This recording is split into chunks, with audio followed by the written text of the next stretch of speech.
اپنے ساتھ اتنی ہی خرابیاں لے کے آئی. دولت آتی ہے تو شراب آتی، دولت آتی ہے تو بے حجابی آتی، دولت آتی ہے تو گانا بجانا آتا. یہ ساری خرابیاں دولت کے ساتھ آتی. چنانچہ امام کے زمانے میں دولت کے ساتھ یہ ساری خرابیاں اسلامی دنیا میں آ گئی. امام کے شیعہ اسلامی دنیا میں بکھرے ہوئے، کسی ایک جگہ بند نہیں. چنانچہ جو سب میں خرابی آ رہی ہے ان میں بھی آ رہی ہے خرابی. یہ کردار کا حملہ ہو رہا کہ پیسے کی بنا پہ لوگوں کے کردار تباہ ہو رہے ہیں. امام معصوم دیکھ رہے ہیں اور تینوں کا مقابلہ کیا. چنانچہ جو پہلا حملہ تھا نا، اس کے لیے ایک جملہ ہر ایک کو یاد، بچے سے بھی پوچھ لیں، یہ کہے گا 5ویں اور 6ٹھے امام کے زمانے میں علم بہت پھیلا. وہ اسی طرح پھیلا. امام بیٹھے، کہا آؤ ہندوستان کے طبیب، تمہیں علم طب کے بارے میں کوئی کنفیوژن ہے؟ میں بتاتا ہوں اسلام کا علم طب کیا. آؤ اے یونان کے فلسفی، بہت تمہیں ارسطو، افلاطون، سقراط، بقراط یاد ہے، آ کے بیٹھو، میں تمہیں بتاتا ہوں ان کا فلسفہ کیا ہے، اسلام کا فلسفہ کیا. اور تم اگر انصاف والے ہو تو فیصلہ کرو کون سا صحیح. آؤ اے روم کے قانون دان، ہر چیز میں تم قانون کو بگاڑتے رہتے ہو اور بال کی کھال نکالتے. آؤ میرے سامنے بیٹھو، میں بتاتا ہوں کہ اسلامک لا کیا ہے، رومن لا کیا. اور تم اگر منصف ہے تو خود فیصلہ کرنا اس میں سے کون سا بہتر. یہ پہلے حملے کا جواب امام کا وہ مدرسہ جسے امام کے بیٹے 6ٹھے امام نے بہت عروج پر پہنچا دیا، بنیاد انہوں نے رکھی. معیشت کے حملے کا ایک مختصر میں نے جواب دیا. اور پھر تیسرا حملہ ہے کردار بگاڑنے کا. یہ یاد رکھیے، دشمن اصل میں ہمارا عقیدہ بگاڑنا چاہتا ہمیشہ، چاہے وہ 5ویں امام کے زمانے میں ہو اور چاہے آج کے زمانے میں. اصل میں وہ ہمارا عقیدہ بگاڑنا چاہتا، یعنی یا ہمیں اللہ کے بارے میں شک میں ڈالے، یا رسول کے بارے میں، یا امام کے بارے میں. لیکن اسے یہ معلوم ہے کہ جو آدمی آلریڈی شیعہ بن چکا، اس کی عقیدے کو بگاڑنا اتنا آسان نہیں. ہو سکتا ہے اگلی نسل میں یہ آسان ہو جائے. ابھی تک وہ نسل چل رہی ہے جن کے والدین خدا، رسول اور امام کی محبت گھٹی میں گھول کے اپنی اولاد کو ملائی. چنانچہ دشمن کو یہ پتا، اسے اصل میں ہمارے عقیدے سے چڑ، ہماری نماز سے اسے کوئی اختلاف نہیں. اسے اختلاف ہے ہمارے یا علی کہنے سے، اسے اختلاف ہے ہمارا محمد رسول اللہ کہنے سے. لیکن اسے پتا کہ ان پر یہ حملہ کریں گے تو بیکار ہو. چنانچہ پہلے وہ ہمارے کردار پہ حملہ کرتا، اتنا ان کو گناہ والا بنا دو کہ پھر دوبارہ، یعنی بالفاظ دیگر، عقیدہ کی خرابی یا کفر جہاں پہ رکھا، وہاں تک جانے کے لیے 2 سیڑھیاں طے کرنا پڑتی.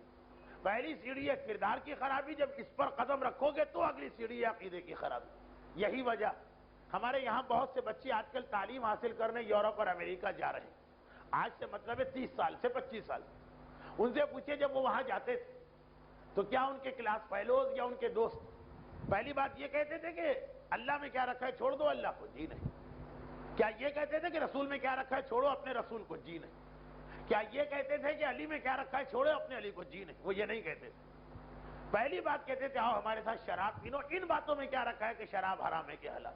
پہلے وہ شراب پلواتے تھے، پہلے وہ ڈسکو میں لے جاتے تھے، پہلے وہ نائٹ کلب کا چسکا لگواتے تھے، پہلے وہ جوئے خانوں میں لے جاتے تھے نیو یارک سے لے کے لاس ویگاس تک. پہلے کبھی نہیں کہتے تھے کہ اللہ میں کیا رکھا، بلکہ یہ کہتے تھے کہ ہاں ٹھیک ہے اپنا ریلیجن مانو، ہر ریلیجن کا احترام. لیکن ریلیجن سے شراب کا کیا تعلق؟ اور شراب تو پی لو. اور جو ان کے اس چسکے بازی میں پڑ گیا بعد میں اس کا عقیدہ بگڑ ہی گیا. دیکھیے جس نے یہ سوچا کہ بات تو یہ صحیح کہہ رہے، عقیدہ تو ہمارا ٹھیک ہے نا، اگر ایک آدھ دفعہ کسی فنکشن میں شراب پی لی تو کیا حرج؟ اس کا حرج یہ ہے. میرے پاس آج بھی اخبار کی کٹنگ موجود ہے، میں لے کے آیا لیکن ہر جگہ دکھاتا نہیں. اس کا نتیجہ کیا نکلا؟ کردار بگاڑ کے پھر عقیدہ بگاڑنا آسان. کیا نتیجہ نکلا؟ لاس اینجلس میں ایک مقابلہ حسن ہوا جس میں بعض شیعہ لڑکیوں نے حصہ لیا اور باقاعدہ اپنا پورا نام لکھ کر فلاں رضوی فلاں جعفری.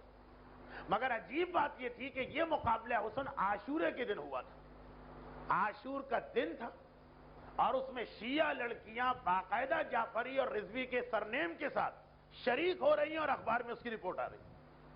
عاشورے کے دن کوئی شیعہ کتنا ہی بگڑ جائے، عاشورے کا ایک احترام تو ہوتا ہے اور خدا یہ والی چیز. لیکن ہوا کیوں؟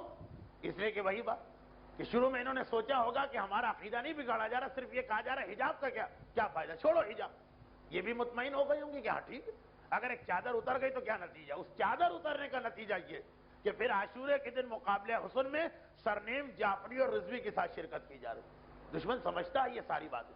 تو یہ تیسرا حملہ تھا کردار کا حملہ، کہ کردار ان لوگوں کا بگاڑا. کیوں؟ اصل میں اسے کردار سے اتنا اختلاف نہیں، کردار بگڑے گا تو عقیدہ بگاڑنا آسان۔ چنانچہ پانچویں امام کے زمانے میں دولت زیادہ آئی تو اسلامی دنیا میں خرابیاں زیادہ آئیں۔ جب خرابیاں زیادہ آئیں تو دشمنان اہل بیت نے محبان اہل بیت کو بھی اپنی خرابیوں کی لپیٹ میں لینا چاہا، مگر یہ کہہ کر نہیں لیا کہ علی کے مخالف ہو جاؤ، کہا نہیں علی سے محبت کرو، مگر محبت علی کے بعد شراب آخر کیوں چھوڑو؟ نہیں، یہ بھی نہیں کہا، بلکہ یہ کہا کہ جب علی سے محبت پیدا ہو گئی تو پھر اب شراب کیوں چھوڑتے ہو؟ یہ تو حماقت ہے کہ کوئی بخشوانے والا ہو اور پھر بھی تم ڈرتے رہو کہ پتہ نہیں بخشش ہوگی کہ نہیں ہوگی۔ اس جملے کو آگے بڑھایا دشمنوں نے۔ دیکھیے بعض اوقات دلیلیں کتنی ہی بوگس اور بیکار لیکن اپیلنگ ہوتی ہیں، دل کو لگتی۔ کہا کہ اگر تمہیں علی پر بھروسہ ہے کہ نہیں وہ قسیم الجنت والنار، بے شک بھروسہ۔ تم علی کے یہ پاورز اور اتھارٹی مانتے ہو کہ وہ گناہگاروں کو جہنم سے جنت میں لے جائیں گے، بے شک مانتے۔ کیا تمہارا یہ عقیدہ ہے کہ نہیں کہ قیامت کے دن شفاعت کرنا علی اور اولاد علی کے ہاتھ میں؟ بالکل ہمارا ایمان ہے اس پر۔ کہ جب سب کچھ ہے تو بھی شراب کیوں چھوڑ رہے؟ اس کا تو مطلب یہ ہے کہ تمہیں اپنے مولا کے اختیارات پر شک۔ تم شاید یہ سمجھ رہے ہو کہ میں شراب پی لوں تو علی مجھے نہیں بخشوا پائیں گے۔ یہ تو تم توہین علی کر رہے ہو، یہ تو تم توہین اہل بیت کر رہے ہو۔ دیکھیے کتنے عجیب انداز سے بات کی جا رہی ہے۔ چنانچہ پانچواں امام یہ دیکھ رہا، میں علی کا بیٹا، میں علی کا وارث، میں مسند علی پر ان کا جانشین، اور میرے ہوتے ہوئے میرے شیعہ اس قسم کی باتوں میں الجھ رہے۔ چنانچہ جو امام کو جلال آیا تو بالکل آنا چاہیے۔ کیا جلال آیا؟ ایک حدیث اتنی اہم ہے کہ میں اسے کتاب میں سے دیکھ کے لفظ بلفظ پڑھ رہا ہوں۔